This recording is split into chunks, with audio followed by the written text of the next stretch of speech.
Hey, we're live, episode 153, This Life in Tech. I'm Jason, special guest, Ian Kansky.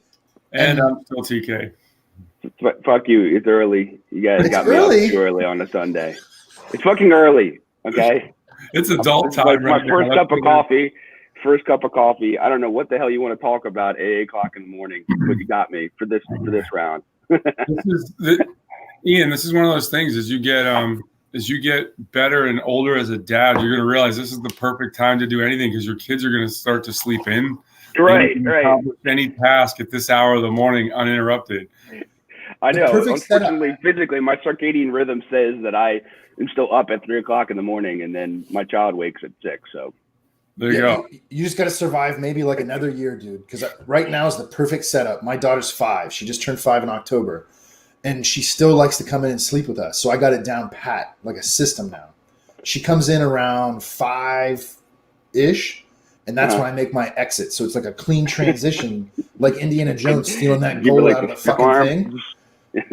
Yep. And so then my wife rolls over and cuddles her, and they start snoring, and I just slip out the door, close the door, make my coffee, and bam, I'm out like a thief in the night. Yeah, but you got like your own separated area. I remember you were telling me about your cool like office shed, which I will have soon. I mean, we're in a condo right now because we're building our new house. It'll be done in February, and I'll have an entire 4th floor office space. At that point, like you guys can bother me as much as you want because I can seclude myself. The problem is right now I'm in like a loft office space right now, and so my little girl would normally be running around downstairs throwing shit at me. Probably. Where are you guys building? Garnet Valley, so just outside of Philly. Cool. Yeah, it's nice. It's we get really good school districts. Nice. It's a custom house. It'll be good. Yeah, it's been 9 months in the making now, so we're coming into the end of it. They basically dig this big fucking hole that you pay them a ton of money for, and then they come to you and you basically just cut them $50,000 checks whenever they want. And that's the process of building a house. You don't get anything for it. You don't see anything for it. They just take money from you the entire time, and then one day you walk over there and you're like, oh shit, there's a house. It's like a shrinky dink. They just added water in. It's a fucking racket, man. It's a racket. I literally paid $100,000 for a big ass hole full of water. I was like, you guys are gonna pump that shit out, right? They're like, yeah, probably. Probably. Right. Yeah. I love it when younger guys just all of a sudden they realize they have to start adulting. I know, right? It's all horrible. Adulting requires cutting checks to people all the time because you want to have a lifestyle. It's just and everything in a house is $5,000. You want to change that? That's $5,000. You want to dig that hole? That's $5,000. You want a new window over there? That's $10,000. Everything is either $5,000 or $10,000. Everything. I could get to the point they're like, yeah, my wife wants to take that wall down. Let me guess, it'll be $5,000. He's like, yeah, it'll be $5,000. Yeah. How you guys been, man? It's been a long time. TK, Jason, I miss you guys. We're getting back together, at least part of it without Dan right now. But how you guys been? I know this is kind of turned into how we used to talk in the office all the time back in. We sit around and goof on each other and talk about the things that are important to us or we find humorous. And largely we let Dan go off for a while and then we got to rein him back in. We're off into a tangent. And every once in a while we talk about something technical, which is fine. Yeah, that's pretty much how it works. Yeah. Touching lately. PK, there's been episodes where we got done and we were like, next week we probably should talk about tech in This Life in Tech.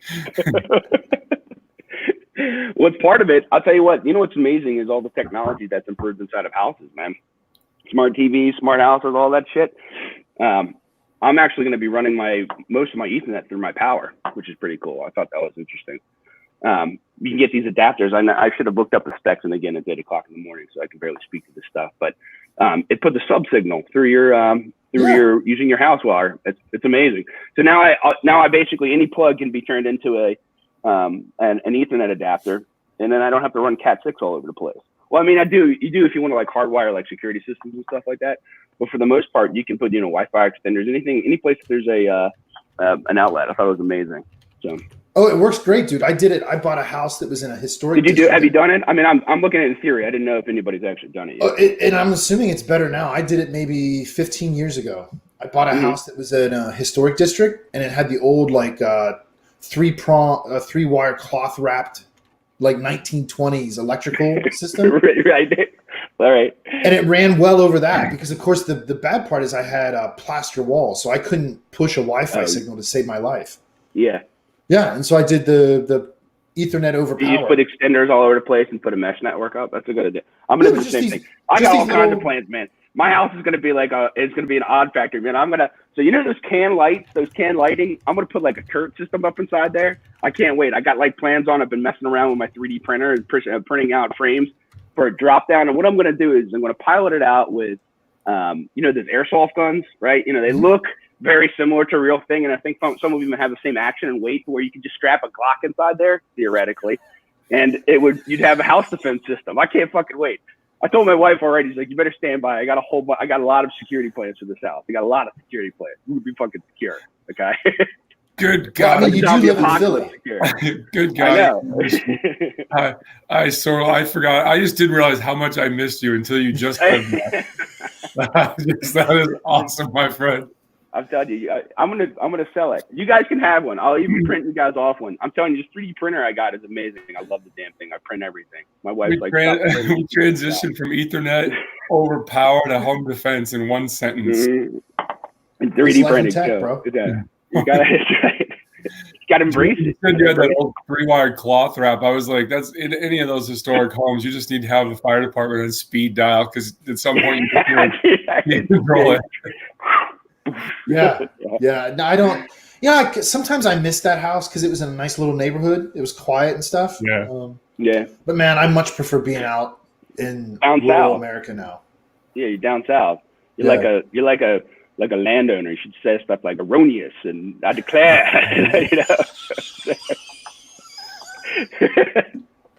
You're a Gentile landowner down south. What? He's that's what it's like. That's what everybody's like down south, right?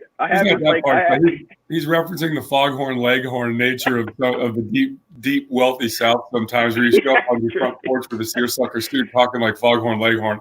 That's right. With a mint julep. I declare. See, that's why the second order of business when I unify the Carolinas will be to standardize the language. And the first word I'm banning is y'all. Yeah, that's the first one. Good luck as in you like or dislike y'all. I can't imagine any situation in which it's appropriate to use that.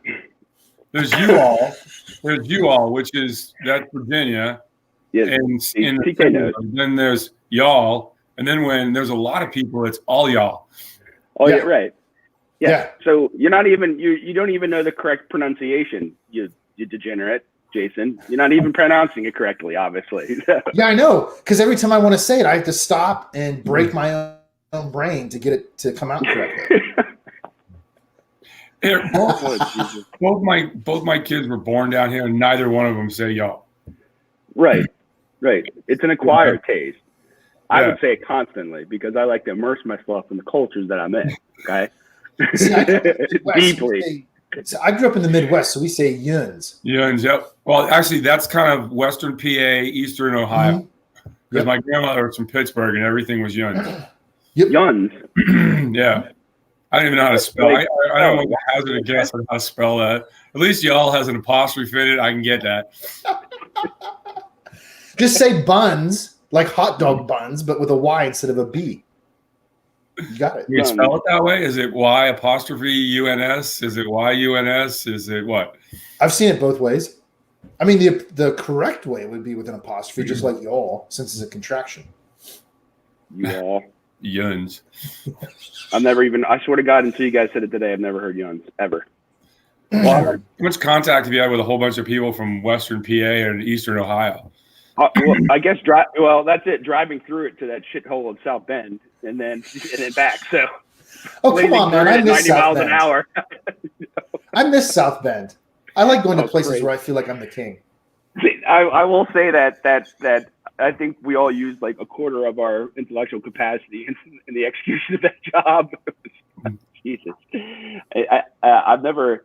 Well, I shouldn't speak badly about previous employers, but banks are just not technically. They're peculiar culture on the forefront of technical execution in any manner. They're peculiar culture. Yeah, they are, aren't they? Mm-hmm. It was an education process. I mean, I was glad that it occurred. And then actually, in retrospect, it was one of the best places to have my little girl. I honestly, like the hospital that we were at, St. Joe's, I think it's St. Joe's out there, was amazing. It was absolutely amazing. I don't know if it's because they got a big medical complement there, but I mean, I couldn't have, like, we think about it here and we see some of the places because we're thinking about having number 2 and we're like, God, maybe we should go back to Indiana and have our kids come back. It was that good. Like, seriously. Right. Whatever hospital that was. Anyway, so it works out. Aside from the fact that we were out in Port Source Bank for a while. I don't know. You were working there, Jason. Okay, did you ever get hooked up with anything with those guys? I don't think you did you? With what? You were. Yeah. Yeah, I went out there and did a speaking engagement. Oh, that's right. I remember that. That was good. They loved that. Oh my God. You were there. That's right. Yeah, I was there. It was awesome. I remember it now. Yeah. That was awesome. I was like, he's joking me, right? I like, Yeah. No, it's 8 o'clock in the morning. This is the first fucking cup of coffee. I need another one, in fact. Just keep asking him about 3D printed can lighting that he can stash guns in. That's all I got in my head right now, man. I got the schematics and everything. I could totally do it like right now if you thought about it. That was awesome. When TK came out and did that, he blew their mind. They're like, oh my God. They're like, I remember Dan telling me about that. TK, I was like, TK is the type of person they write fucking stories about, dude. You should understand who you're talking to. And they're like, seriously? I'm like, yeah. Who was asking about the CEO? Yeah, I mean, just in general, people was like, was TK really a SEAL? I was like, yeah, he wasn't just a SEAL. He was a SEAL. I was like, he's the real fucking thing, man. Yeah, it's funny because the company that I'm running now, the chairman of the board, like when he started to want to announce that I was there and then, put things in public about it, he was always leading with the SEAL thing. And I said, look, I've been retired for a long time. And even the last years that I was in, I was doing tech stuff. And I said, there's not one person on the planet that wants to pay me to do anything because I was a SEAL. Yeah, right. I know, right? I'm an old man now. As Dan says, I'm 155 years old. But you're like $1 million man, though, dude. Well, it's being a tech guy that at some point in his life had done that, right? And yeah, absolutely. It's like with you in the Marines. Like it's what you did. It's not who you are. Exactly, 100%. I agree, man. People that make those types of things who they are, they stop. They can't go as far in life as they possibly could because they get hung up on things that largely don't matter over time. Got to retool. As always, Which I mean, definitely TK, me and you did it. Jason, you were always though on the tech front though, man. You were. I remember back in the No. Don't forget that, man. I started working in film. Shut the fuck up. Yeah, man. Seriously? Yeah. I did not know that about you. Low budget, I did not know that about you. Just go sort of Bee Gees music in the background. Wait, what kind of He started out as a gaffer. I'm in tight. I didn't know this. Okay, wait a second. So, like, what type of genre were you involved in? Let me guess. Let me guess. Horror? Nope. Oh God, now I'm at a total loss. Check this out. All right, he was the executive producer on The Notebook. The Secret. Right? All right, so check this out, man. When I was in undergrad, I started in biology, and I wanted to go do medicine. Okay. And my sophomore year, I got really, really burned out. I took way too many credits, and so I was going to leave and go to the Navy because most of my friends where I grew up went to the Navy or the Marines. That's what everybody did. And that's a whole nother story. So I ended up not going because I had so many credits. I just wanted to finish undergrad, but I switched to English. Okay. And so I ended up with a double degree, biology and English literature. Okay. And I was really tired of the winters in Ohio, and I was living in New England on breaks working for the Salvation Army. And so I did a semester in LA in film school, and then that's how I stayed in California. I lived in California for 20 years. So I started working for a pre-production studio that took comic books, particularly from Eastern Europe, like Serbia and Croatia and stuff like that, and translated them to English and made them into movies.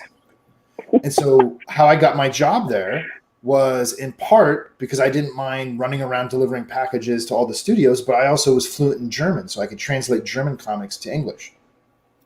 Okay? And so one of the biggest films this studio made was Men in Black, because a lot of people don't realize that Men in Black was a comic book.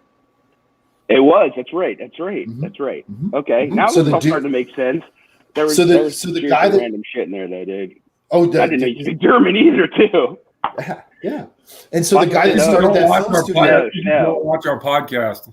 See, now we're getting to the bottom of all this. That's right. Yeah. The insanity. The Yeah. cause of the insanity. It's not like you have to watch it at 8 in the morning or anything that's unsettling to your being. Yeah, it does get archived on YouTube. You can go back and watch it. Oh God, this is all going to be data for like.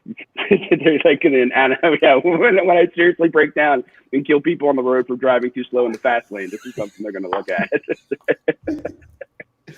You just made that a premeditated crime, bro. Now that's I know. I should shut up. This is why I don't do these things.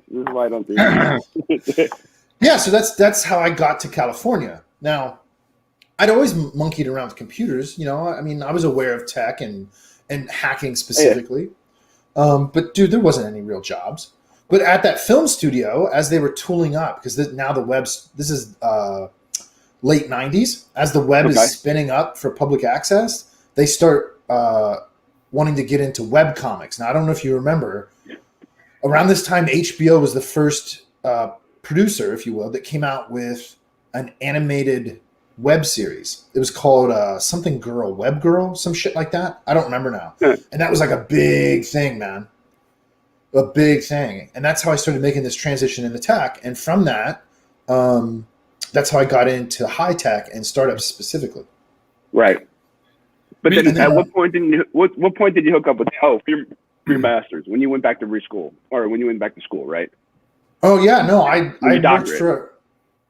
had worked for a company for a few years, the first startup I worked at. And it got to a point where I'm like, hey, I really like this cyber thing. It wasn't called cyber at that point. I think the internet's going to catch on. Yeah, right. The internet is going to be huge. I'm telling you. And so, like any young enterprising person, I wanted to make more money, and I saw an opportunity because there was nobody at this company at all that did any type of security. And I'm like, well, hey, listen, I'll make you guys a deal. You pay for my master's, and I'll stay here for a couple years after I'm done. And so I did that.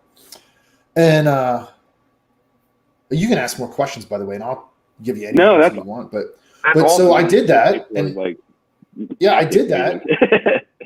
I did that for a while, and over time, I was like, I really don't like working for other people. I really don't. I like industry, but I don't want to do it my whole life, like 40 hours a week type thing. You know what I mean? Yeah. And so I'd always had an interest in teaching. I taught English. I taught German. I taught English as a second language, like after school programs. Funny enough, for Persians. Really? Well, because that part of LA where I was working was predominantly Persian. Really? Yeah. So anyway, I'd done that, and I'm like, man, I've always kind of been interested in. I mean, I had published fiction already, so writing's not a problem for me. So you actually published a book too? Christ, man. Short stories and an audiobook. Mm-hmm. Really? Yeah. Now that was horror, straight up horror. Oh God! See, there's like, yeah, but there was no at that time, man. There was no self-publishing, and so it was hard to make money, man. I mean, it was really, really hard to break into it. There was nothing like Medium, right? I think Medium is probably the best starter pack to get people going. Right, write stuff in the short form, and you can, get it, and then you can kind of shark your way up. And what is it? $5 a month?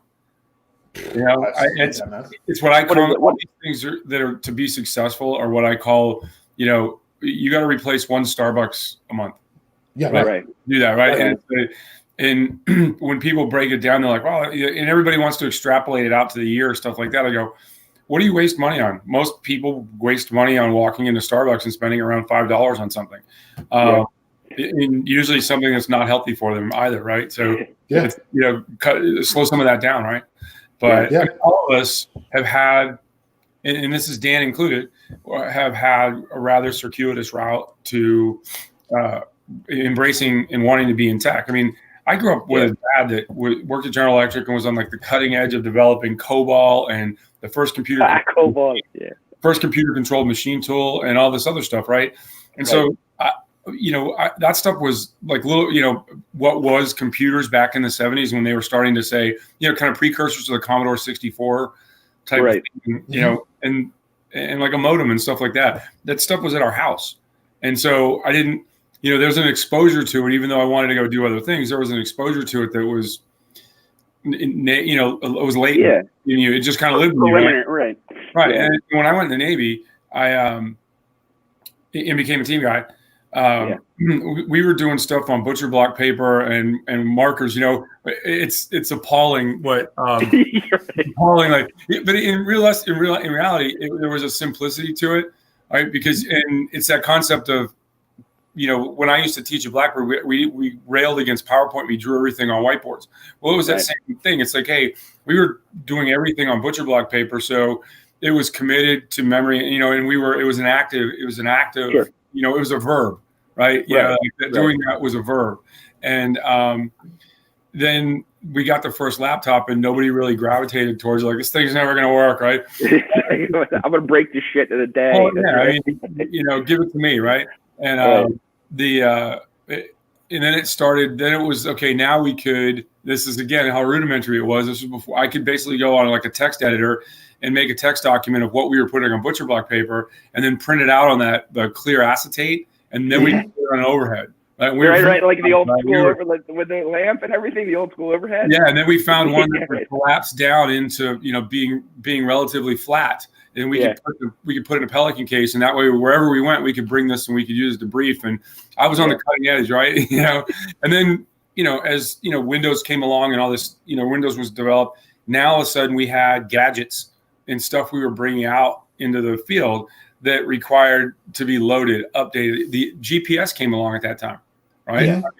Yeah. Ian, you'll appreciate this story. So we had done Gulf War I. This was back in 91-ish time frame. 90-91. We were getting ready to go back over there, and the GPS had showed up. Right. The man. I know exact form that you're talking about too. That big ass brown. It was a big. It was before. It was called the PSN 2 or 3. It was this big. It was like a boombox size almost. But it had like a big thing, and you'd put it in a backpack and have a spaghetti cable that came down to this thing you'd wear on your wrist, right? And you cram it in before you went out. Well, we had an extra officer, we had an extra ensign in a platoon, and we're like, give it to the extra ensign because I'm not carrying it. I use map and compass, and I get where I've gotten to go over thing. And so myself and the other guys that were more experienced in the platoon, we're going to fight against this newfangled GPS. Right. We got, like there's a mountain there. There's a mountain there. I'm standing here. I know where I don't need that thing. Right. Yeah. Well, so we're going to, we've got the training guys out there to help us, and they've created a target for us in a standard SEAL target fashion. It's in the middle of the night. So there's going to be fire and loud guys talking. Right. And they're waiting for us to go up. So as we're walking there, we come over the hill, and we're like, oh, it's over there because it's on the other side of these rocks. We can see the light from the fire, and like, let's go do this and get home, right? Right about then, the ensign goes, no, we're 1,000 meters away from it. Yeah, and I'm like, and one of the guys who I actually ran into after about 20 years the other day. Mm-hmm. And that's the first thing I thought of when I saw him. He starts to go off in the middle of 29 Palms is like the surface of the moon, right? Oh, dude, I remember, yeah. Right. So the chief looks at us and he's like, just shut up. He gives us this high sign. Goes, all right, sir, let's walk it out. And so we walk right past the backside of the SEAL target, and we're fuming. I am fuming. I don't take extra steps. It's why I walk with a map and compass so I know where I'm at. And I got the radio on my back too. And so we walk out there, and now we're literally this pitch black. We're in the middle of nowhere. One of my guys picks up stones and starts throwing them at the ensign. He goes, "Oh yeah, we're exactly where we need to be." And he's pelting these bigger, rocks like this big. Finally, he's like his nickname is Governor. He's like, "Gov, stop throwing rocks at the ensign," which I thought was like funny. It's not like he's getting. What I told you, stop throwing rocks at the ensign while we're in the field, damn it. He just wants to stop. He just wants that behavior to cease and desist. And he looks right at him. And this is one of those great where I really learned a lot about being a leader. He goes, "Ensign," he goes, "do you think that was a SEAL target back there? Or from that place, we were exactly 1,000 meters off?" He goes, "Obviously, it's not the target." He goes, so what do you think happened? And the four of us that were experienced and all good navigators were like, just, we wanted to say, right. You know, what he did was transpose one of the digits. Yeah, right. 1,000 meters off, right? And it was one of those, it's like check but verify. And I think, I mean, imagine now, right? People like kids don't know how to now, like they don't know how to read a map or anything. And now you want to go somewhere, what do? You plug it into Waze and you just trust that Waze is going to get you. Right. It will get me there at some point. Yeah, right. That's absolutely true. We used to call that ride the GPS wheelchair. You just we're going to go. We're going to make turn left now. And then you think about where it's gone. And I mean, you came down to Blackbird when I was there, and just to sit in the class and see where, you know, what we were doing and how we were changing the battle space with a laptop, right, with a mobile phone, right, and then I haven't done that since 2013, 2014. You just contemplate the leaps and bounds that it's made with there.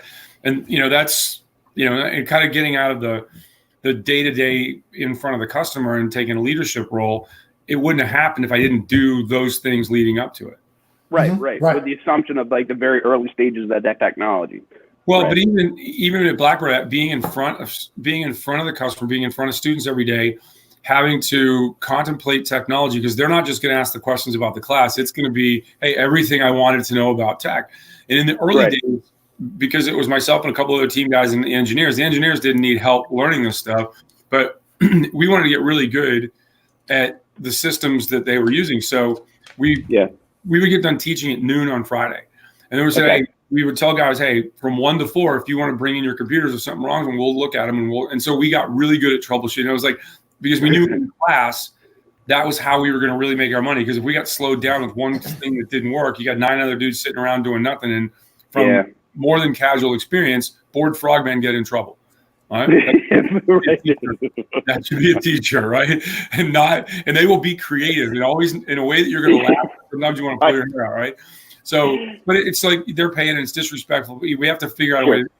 Well, after a while, it was funny because we'd run out, grab something. We'd get done class at noon, and our EA would usually have something brought in for us on a Friday, and then it would be like the Star Wars bar, like every dude would show up with various computers, dudes like with their home systems. And we finally tell them, don't bring the monitor. We got all the monitors and stuff. Just bring the box. Right. And or, hey, I can't find all my data. Right. And then we got into data recovery, and then we, snowballed in that. So by the time that I got to you guys at Silent Circle, it was like, you're not going to fool me on the tech piece. I don't know everything, but I know the right question to ask to go, okay, tell me how that works. And then when you open your mouth, and so moving into executive positions, it went back to the old adage, when you're a young frogman, you want to learn, you want to go be the air ops rep, you want to go be the sub ops rep, you want to be a comm guy, and you want to go do all those jobs as you kind of grow and move into the community. So by the time you have your first leadership experience as an E6, E7, or as E6 really, that when you tell two guys to go back and repack all the reserves and they come back in 30 minutes, they didn't do it. Right? It's a bad example. That's life and limb, and dudes don't mess with that. But my point, like I know how long that takes because experientially I've done it. Mm-hmm. So when I got into tech and starting the leadership piece, whether it was doing the COO role, CPO role at Silent Circle, and then doing sales at the next stop, and moving around, it was now when I go in, it's like I have a bet. You're not going to fool me, but more importantly, when you tell me something is going to take a certain amount of time, I have reasonable expectations of what it should do. Good or bad, right? Right. I can be additive, right? I don't. If you're the head of sales, just because I did the job for a while doesn't mean I want to do your job. It means I want to facilitate greatness, and if anything else, I know how to stay out of your way. Yeah. Right. Yeah. Right. You're as a leader, you're supposed to enable, but even in tech, and it doesn't really matter what your job is, to enable your people and have enough tactical knowledge to call bullshit when needed, but at the same time too, give guidance and direction strategically when you need to as well too. Technically, do not get in their way. You hire these people, and you're paying them for their excellence. Get the fuck out of their way. Well, I think that's the most important part. There's so much information available for free or low cost. Any reasonably passionate person will figure it out given enough time. What most people aren't going to figure out on their own, especially when they're young or new, is what it means in a given situation, right? Which is kind of the province of wisdom. Well, knowledge is what you're talking about, and then wisdom requires knowledge plus context. Yeah, right. And that context comes from experience. Typically through pain. It's the Native American culture, right? It's the concept of elders, right? Before we had books and everything like that, you had to talk to people that were more experienced. So, that concept of in Native American culture, or somebody's got to be the chief. You're the chief because you got more feathers. They gave you more feathers because you survived. It's right. Because the two of your compatriots are now dead and you're alive and you have to show it. Yeah. But I, and I think we've talked about this before, Jason. It's like when I went to college, we would have to do English papers that we were going to share with the class on that mimeograph paper, like the multi thing, and you'd have to go on a typewriter and type it out, and they would basically print it, and then you'd share it with the class, right? And so even up until, when the internet showed up, you had to stand in front of adults or sit in front of adults and take their word for it that they weren't lying to you. Right. You go do a speaking engagement, if somebody's introducing me and then at the end they throw in that I was a SEAL, you'll watch 4 or 5 people pick up their phones and type my name in just to see if it's true, right? And I would do I'm not harshing them for doing it, because I always say that there's been 15,000 SEALs in history and I've met all 100,000 of them. I mean, and it's funny. With the Stolen Valor Act now, we can quantify that because the FBI is good on doing that statistical analysis. And they say that you're more likely to meet and befriend an NFL player than you are ever to meet a SEAL. And it's hard for guys at the beach in Coronado to quantify it, or even DC, because you're gonna meet some, right? And like I was talking to my 15-year-old the other day, and she's like, she has a lot of friends whose fathers do what I did, right, or have done what I did in the area, sure. Right. Well, they go to school together. There's a summer camp for SEAL kids that we all send the kids to.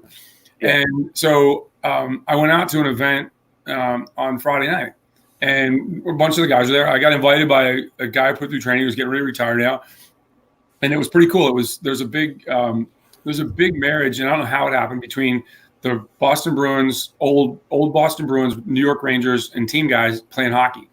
And so a bunch of them came down. A bunch of those former Bruins and Rangers came down to play hockey in Virginia Beach, and then they had a big kind of shindig afterwards, right? And so like one of the guys has his kids there because his teenage son, who's my daughter's age, was playing hockey with these guys as well. Started talking. He goes, "Oh, I know your daughter. How? From the camp."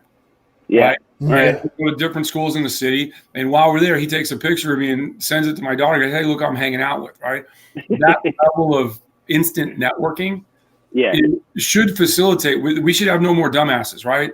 Because now we have at our disposal the greatest tool in the internet and modern communications to find information. Yet cat videos are still like up there ranked in the top 5. Right? I've got to dig deeper into this, but I was reading an article the other day. There's an online master's program for an MBA, and it's rated really highly. And they say it's 10% of the cost of a traditional like Ivy League master's, right? And the thing that caught my eye is Google is like a lot of Google employees are doing it. Right? And think about it, with what they have at their disposal for educational assistance and like that, you'd think out there most of them would be trying to attract to go to Stanford or something like that, right? No, they're like, hey, I want the knowledge. I don't need this. And I think when I started contemplating this, as especially with you and Dan, Jason, and you start looking at educationally, what's the name brand worth anymore? How does that travel? Right. I think in undergrad, if around here, UVA is the gold standard, right? For what I believe, what we call public Ivies, like Penn State, UVA, Michigan, those big public schools that are brand names that have a massive alumni network that live on helping each other out. Right. And that's a thing. Right. And so with any young person, I'm like, hey, if you have the opportunity, go to a school that travels well. Yeah. Throughout your life, you don't exist as a binary organism. You're part of a network of other people. And that help you out, right? Yeah. Don't put yourself in the thing. But if we say, hey, we want to traverse solely from, I want a good education, but I also want it to travel well to, I want knowledge. Yeah. Right. Because knowledge combined with execution is king. Right. Knowledge is king. Execution is king. And so if you're taking all these really smart people that Google hired, right, and all these other big companies, and you're saying, hey, here's an online, and again, young engineers, young professionals, how do they want to consume content? They want to do it on a device and make a great MBA experience, do it all online. And now they're going to have, there's a hegemony of conversation because if they're all learning at the same place, right? And the chairman of my company is an economist, and he's written a book. He writes books on what they get wrong at MBA school, right? And it's and how that immerses itself into the global business world, right? And how breaking some of that paradigm. And I'm interested. I want to tell him about it now because I'm interested in getting his cut on it because, and it goes back to that thing that we've talked about before, where how many math errors are there in Excel that we've just tolerated because the global financial markets and business largely run on it. And if we say, Google Sheets, it's the universal error right at that point. Right. And it's not an error. It's actually correct. It becomes an acceptable margin of error because everybody knows it exists. Right. Well, I think part of it too is an expression of this transition, and man, we're almost through it at this point, but transition into an information-based economy. The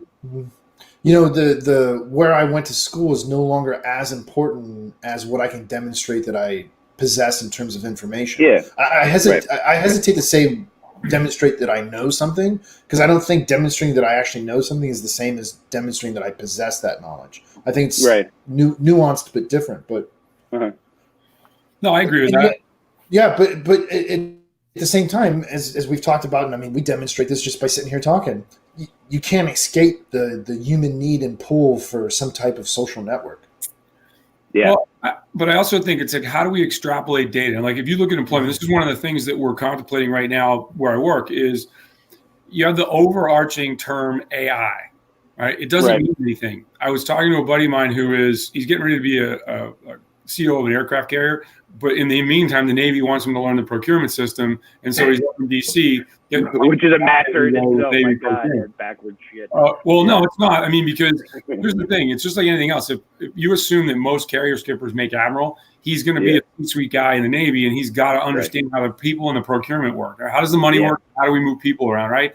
So how to manipulate it, Right. And while he's waiting his turn for that, to have a change of command with that CO, he's learning something in the Navy's eyes that's useful. And so having that conversation with him, he's like, I get people that roam in every day and I want to hand them a marker and tell me how it works. They don't know. Right. And so when I showed up at the company that I'm helping out now, I said, we've got to differentiate ourselves. And so what we do is decision intelligence. And we have IP that has been worked on for a long time that works. And we have customers and all this stuff. And so how do I make positive change in humanity, right? Because that's really what, I'm not talking about the rest of the planet. I'm intrinsically in me. When I show up at a tech company, I want to make a difference I want to use technology to have a positive outcome for humanity. So one of the things we're talking about is data science is, hey, here's a big pile of data. I'm going to give you some keywords or some parameters, and I want you to go just bang the data as hard as you can until it says uncle and coughs up what I'm asking for. Big or small, or hey, here's where it's at. But it lacks context a lot of times. Yeah. What is the hiring system, right? Whether it's LinkedIn or any of these software programs, here's a bunch of keywords. We put in the job thing. I want to be able to pull those out of a resume. Well, people have gotten good or not, right? Now it's a game of whack-a-mole. Like, hey, is that guy talented at what we're wanting to hire somebody for? Or is he just really good at inserting keywords? He's using a keyword and modifying a sentence, wordsmithing, right? So, and how many bad choices? And I'm talking to some HR people and things like that they're like, they're now realizing that that's a hard way to do business. And we require an MBA. Why? Yeah. For what purpose? Right. Yeah, and those are the types of questions, right? So how do we take decision intelligence and be able to ask questions that we get answers from that big pile of data that are relevant, right? Mm-hmm. Right. And that's, I think when you across the board, like, we've taken human interaction, which we had to do to get people to get hired, right? You'd send a resume and somebody would physically read every one, and that that would stretch out the hiring process. So as we got computers and we got thinking, hey, let's let the computer dissipate the pool so that we can just see the ones we want. Well, right. Who are you missing? You're missing that guy that walks in. I'll give you a good example. So in the NFL, they have the Rooney Rule, which says you have to interview people of color for the head coaching positions, right? Mm-hmm. Because a lot of it is opportunity. It's getting in front of somebody, right? And we can argue about why, or this isn't a discussion on that rule, but Mike Tomlin, who's the current head coach of the Steelers, I think he was a position coach. He wasn't a coordinator or anything. He was a position coach, maybe a special teams coach, but he went in to interview, and largely this is the unintended side effects of rules is, well, I truly believe sometimes they'll drag somebody of color in there just to say they met the rule. Well, right. Rooney's, Art Rooney and his kids, it's the Rooney Rule for a reason. Well, he went into Pittsburgh where the owner wanted that rule in place, and he's very powerful as a old franchise owner. Right. That he knocked their socks off. He got in front of them and said, "You have a paradigm of how you pick your next head coach." I just tilted it on its head because I wasn't a coordinator. I didn't do this, but you know what? I'm a leader and I have a plan. Yeah. Right? Vision. He would have. But, it would have been, if they were trying to, obviously it's 32 teams, so all the potential things. But if it was a big job, it would have said, have to have an MBA, have to have been a coordinator. He would have never made it through the, that automated data science tool. Right. That pick and go process. Yeah. Right. That's what I want to try to fix and say, hey, we have to put some humanity back into this, because you're not going to get the person that you think you're going to get most times. Yeah. Right. That's where like Korn Ferry and a lot of these big headhunters for executives, that can be the value that they provide, is they have that initial contact where they talk to they talk to the guys. Well, they want to see a certain a more intimate process. You're saying it has to be process. Right. There's a certain. Well, you're right. I mean, you're talking about it's not just like strategic awareness or like technical capability. It's a cultural fit too. I mean, as I start to, as you get older and you, like you said, you move into leadership positions and you're at the executive level, you start to understand how either culture shifts inside of a company or established culture are so paramount in choosing the people that you're going to come in to lead it. Because there are 1,000 people technically that can do it, but do they fit the mold socially and culturally that will resonate with the body of work and the people that you have working there right now? So. And you start to understand too that you get one person that has a significant enough role in the company. If his culture, if who he is adverse to the culture, what that can do to the company. Absolutely, it's disastrous. Those are completely untangible. Like, I mean, well, I think those that are aware of it learn through adverse effect, and then they start to realize that they need to be looking at it and they need to understand it. And it's such you can't quantify it. You really can. And a lot of times if you ask a company to describe its culture, when you get inside there, it'll be completely different. They have a vision of what they want their culture to be, but what the reality of their culture is something totally different in the trenches. Well, I think I agree with you. And I think in part it's because human behavior is so complex. You can only describe it in broad concepts. Sure. But the naive line manager perception is that, if I have a low performer, I'll put that person on a team of high performers and the high performers will drag them up. Nope. Wrong. What you described as the Marine Corps. But it's the Marine Corps infantry. You just described it. You're never gonna rise to the occasion. You're always gonna sink to the level of training that lowest man. You hear it in the military all the time. You're only as fast as your slowest man. So when you talk about leadership as a function of performance and trust, and the SEAL community put a lot of thought into this. In fact, I saw Simon Sinek is like, he's talked to guys, he's obviously talked to you, he's co-opted this and put it in, and I think it's fantastic. The best performer is not always the leader, right? Right. We have, and we've talked about this before. I don't like rules. I like standards, right? Because if you have a standard, number one, if somebody just wants to be out there, you can say, hey, you don't want to be part of our culture because you don't want to embrace the standards we have, right? And when you're a young guy, it's like, hey, I understand I have to be at work at 7 a.m. I probably shouldn't stay out till 3 a.m. getting liquored up, right? Mm-hmm. I'm not saying that works all the time, but that's you have to grow into that. And right. If you think about it, that the SEAL community, SEAL training, going through the basic underwater demolition school, is the only special forces training on Earth that is not individually scored. Everything that you get graded on is team-wise. If one guy messes up, and you've seen a log PT and it looks horrendous. If everybody's doing their job, you've got this much of the log, and it's really not hard to do what you're doing. Right. When if one person isn't doing full participation, it becomes harder. If two people come, and you can start, and it's very easy for instructors to quantify. So think about this.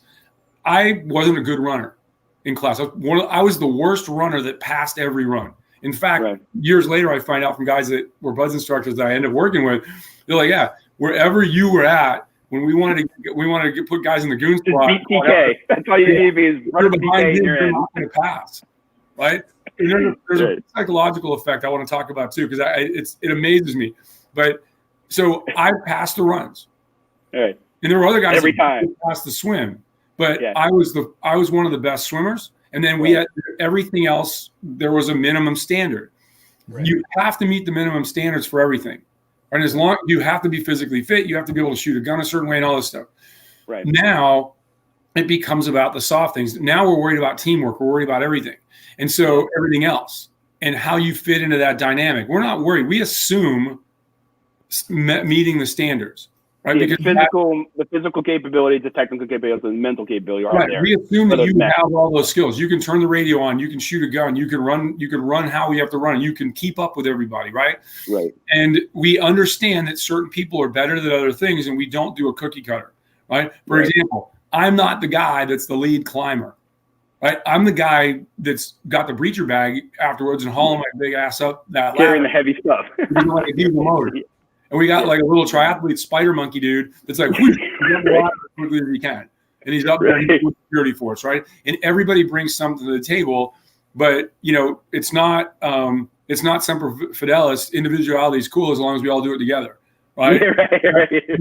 Right. Everybody brings a different skill, and we recognize the different skill, and we don't want cookie cutters. We say, you have a minimum standard to meet, but we understand you weigh 250 pounds. You're not going to run fast.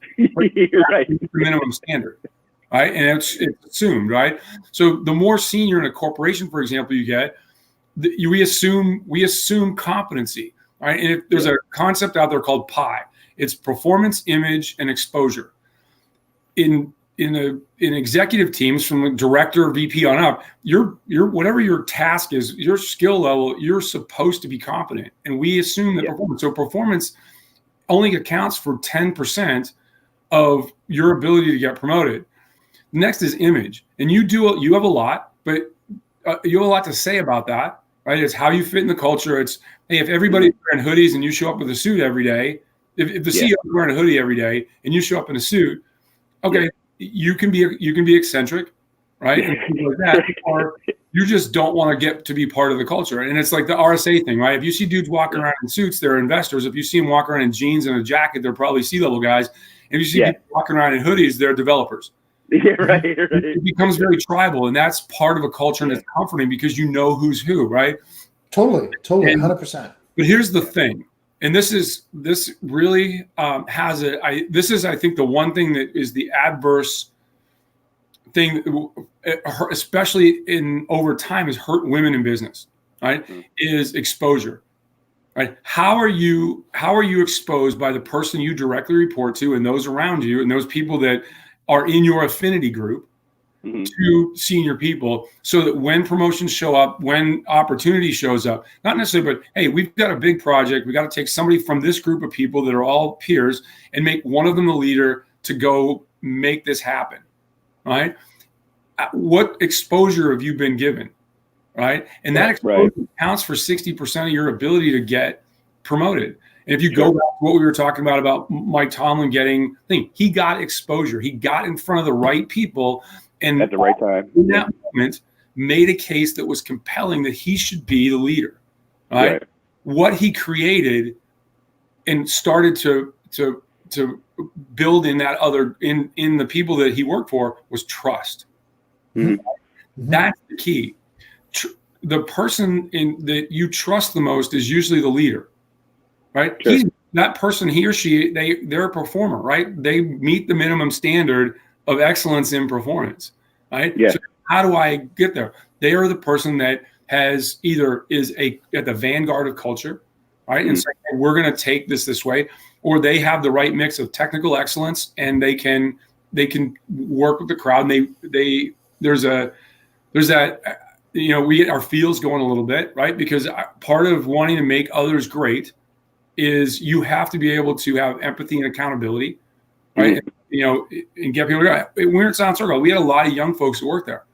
And they were, I'll use Joe as an example. Joe at night went got his MBA, super smart. I valued his opinion, right? Yeah. But he had all the standards done. Now he needs some experience. And every time I talk to him, every time I see him on social media, that cat's going to be a CEO one day. I'm like, hey, I knew that guy went. Yeah, right. Because he really has it going together. And now that he's growing, now he will get the proper exposure. And that's a lot of what, certainly from where I sat there, was giving a lot of those young people exposure to the rest of y'all that were senior, right? Yeah. So you go, hey, I can go to Joe, right? And what did we used to do? When we were trying to do UI, UX, and just contemplate what had to be outwardly facing, whether it was on the web or thing, we'd go to Joe and go, Joe, what do you got going on? Yeah. Right? And hence the reason he got his own office, because at some point we had to, pull him out of the cube farm and give him an office, because we were asking him to do things that had a significant positive effect on outcome. Sure. Right. And I think that's when you start talking about that, it's like, that's a trust issue. I assume you're going to do your job every day. If I hire you as a VP or something like that, and you show up and you don't know, that's on me, number one, for not figuring it out before. Through your filtering process, fail. Right. That's right. But sometimes those things are. I mean, I think it comes back to my thing where I wanted to be technically competent to a level that even though I don't touch it every day, when I hear it, I know what good sounds like. Right. That old adage, like, I don't know what porn is, but I know it when I see it. Right. Because there's art and then there's that, right? And so where's that transition from that, right? And so I want to be able to sit in a room of people and hear it. And I recently went to a company to talk to them. A friend of mine said, hey, these guys are doing some really cool stuff. And the minute I got in the room, within 5 minutes of sitting down, when they're explaining to me what they do, I was like, these guys get it. And they had the same thing, like over time, like we started, it was a secure communications platform. And I was like, all right, cool. You're doing this. All right. Oh man, that's awesome. Have you thought about this? And it was, we both came together, and it wasn't, nobody was showing off. We were just both, I was excited that they were doing some really cool stuff, and they were excited that somebody got in the room that got their nerd on with them and wanted to help out. Yeah. Right? So that's how you find those people, and you can't do it on a software program. Yeah, that's true. No, you have to be willing to discuss an idea. And then being able to discuss an idea, you have to have some measure of competency in it. And you have to have passion. Yeah. Oh, yeah. Right. Yeah. I mean, that's and I think young people in a lot of things, like especially young, smart in the tech world, wherever they're at in the business, they want to do more. Right. And as we stifle, as leaders, a lot of times we stifle that in them, and we stifle them by not explaining, hey, look, I value everything you bring to us, but understand, your field of view is this narrow. Mine is a lot bigger. And for no other reason, I got experience and I get to see more of the data because I'm more senior, right? And understand right now that my job is to keep the bus moving forward and think, but also to come down and say, hey, what's important? Like, because I don't know everything that's important. Ian, you'll get this right, I think. So years ago, when I was in the Navy, I went to this senior enlisted conference, and everybody's there. When you show up, everybody wants, it's human nature to, how hard my job is, right? My job is harder than yours. And so the worst thing you can do is put 150 senior enlisted guys in a room and let them start bitching about their commands, right? And it's horrible. It is absolutely horrible. And some of the worst behavior of adults comes out in these meetings, right? So I didn't want to be there anyway.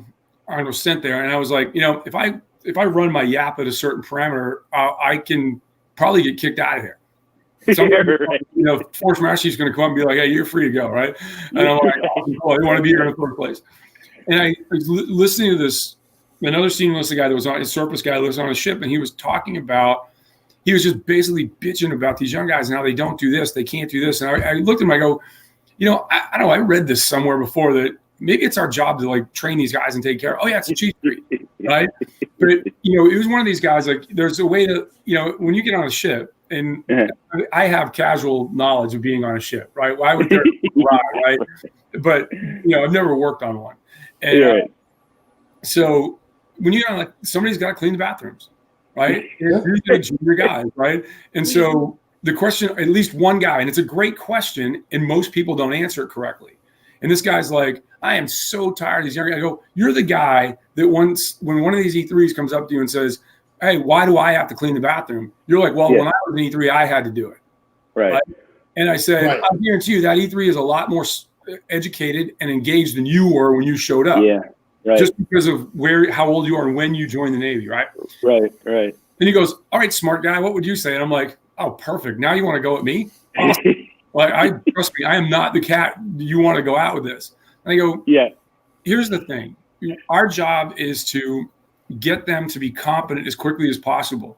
And treating them like ass on the front end doesn't help on the back end.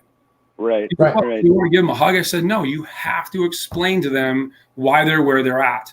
What would you say? And I go, look, I'd be like, hey, right now, what we're trying to do is get everything done we need to do so that we can move on smartly with either getting off, going to the next task, or anything like that. You haven't been here this long. And right now, I need things done as quickly as possible. This is where I need you to help everybody else in the crew out. What my problem with you is we have a mechanism set in place to train you and to get you there, right? So when we're not in a time crunch, we want to train you, but right now we need this to be done. And I want to put everybody in a position to be the most efficient humanly possible. And right now, this is where your efficiency is because you lack experience. It's not that we're dumb. It's not that we're trying to do anything to you. You lack the experience, and I'm accepting responsibility. That's my job to train you. And he's like, oh, and he walked away. And next thing you know, out, and the guy that was the senior enlisted guy was in charge walked up to me like I was the burning bush and I had spoken the word. I'm like, well, no, that's what we do at community. And he goes, he goes, so you have either? I'm like, no, everybody cleans up with the exception of the CO. Yeah, right. It's our house. We live in it. Right. So how you work in your house, right? Do you just basically throw toilet paper on the floor and like that and hope somebody else can clean it up? Right. No, your kids do because they don't have the experience to understand that. Right. And based on that, wouldn't you agree that often the reason people complain is because they don't understand how what they're doing fits in a purpose? Almost exclusively. Yeah. I can't imagine where I fit into the bigger picture and how I'm helping the organization to be better.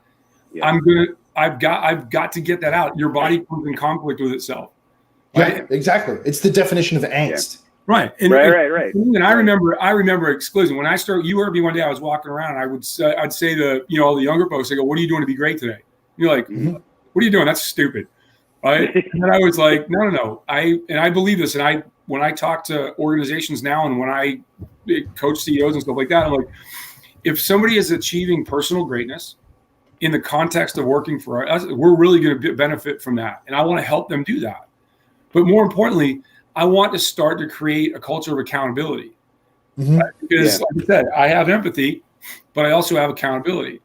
And I am also going to hold people accountable. That means I need to hold myself accountable. And do you do that every day? Well, nope. But the more senior you get, you can cover that up and go, okay, I got to get my shit back together and get, and be that example back that online. Perform, right?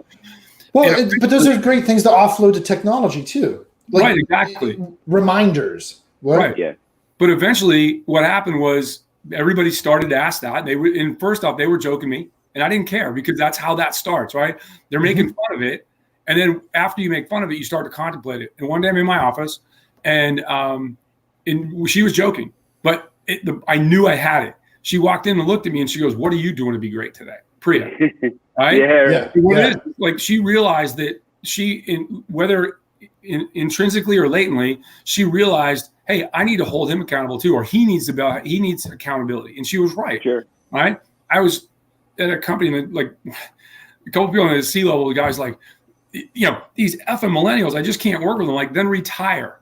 Yeah, that's all there are. Millennials, 34 years old, and probably a director in your company right now. Yeah, right. Right. Yeah. And he's like, a lot of it is, hey, they show up and they have it's not, and people call it entitlement. They have been raised, if you'd say some of this is just bad parenting, right? They've been raised that we're going to, everything's about you, right? Whether it's, people go, every kid gets a trophy, which is, whatever, or they've been given technology at an early age and said, hey, this is your babysitter. Yeah. Right? We used to joke around in the 80s that TV was put the kid in front of the TV and to a certain extent, right? Right. But that concept that, hey, look, you can go up to a person that is struggling at any age group, but what they were talking about was like just getting millennials motivated to do it. And they're like, yeah, this is hard. I've never had to do this before. Well, what they were saying is they've never been held accountable before.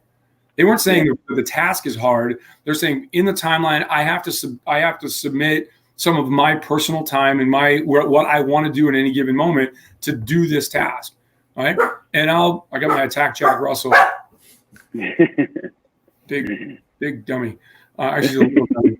But in that thing, and he goes, all right, tough guy. He's always, guy, how would you do it? I'm like, well, yeah, bro, you guys are paying me, so I'm going to tell you this, right? And it's the concept that, like, look, I understand. I'm going to show up with empathy. All right. I understand that this is something that's foreign to you to do this, right? And I'm not blaming you for it. I'm not thinking, but now this is what we need. This is the outcome we're going to need and the time frame we're going to need it in. And I want to give you all the tools that I can give you. What do you need for help? Because at the end of it, if this job's not for you, after we've trained you, showed you what we need, and helped you along the way, I'm going to have to move on. I don't want to do that, and it's not a threat. I'm saying there's a level of accountability to be successful here. You expect a paycheck every 2 weeks. I expect a certain level of performance. And if that's not built into who you are, I want to help you do that. But know that we're going to hold you accountable. You're right. And we got great results out of that at Silent Circle. All the best ideas after about a year of me being there were coming from all the young folks. Sure. Right? Remember the Power of Privacy t-shirts that were in Klingon or whatever it was? Yeah. Two 14-year-olds that are now killing it at Virginia Tech. Yeah. Right. And everybody got ticked off at me because I said, hey, best idea wins. Well, some people that were paid employees, full-time employees, they thought their idea was pretty cool. And when I walked around to all of you guys, all the other directors and above, I said, that we weren't allowed to be in the competition because we were giving something away at the time. I don't know some electronic device we were giving away. And we had to actually go and buy another one because I didn't want the twins to have to fight when they went home. But it was the best idea. Yeah. Right? And what that did was what people didn't realize it did at the time was it set the accountability of me and the culture. Hey, I said the best idea was going to win. And that was the best idea by a long shot because you know what? We ran out of t-shirts like the second day of thing. First day of whatever, Connor Black Hat, we put them in Noonan. Everybody was lined up at the booth to go and get one because they thought it was really cool. Right. And that's the hard part about that is, I'm going to make a statement. I'm going to push it out there. Now I've got to live it as a leader. Or when I come to you and say, you've got to live it as a leader, it doesn't mean anything. Right. Exactly. People will do anything for you as long as they understand you care about them. Mm-hmm. Yeah. Right? And that's where when you start saying, hey, we're going to, especially in a tech company, because everybody can get insulated and really get, trapped inside their laptop, inside their phone, and inside what they're doing. Get your head up, and you're building this stuff for the world. You're not building it to entertain another computer.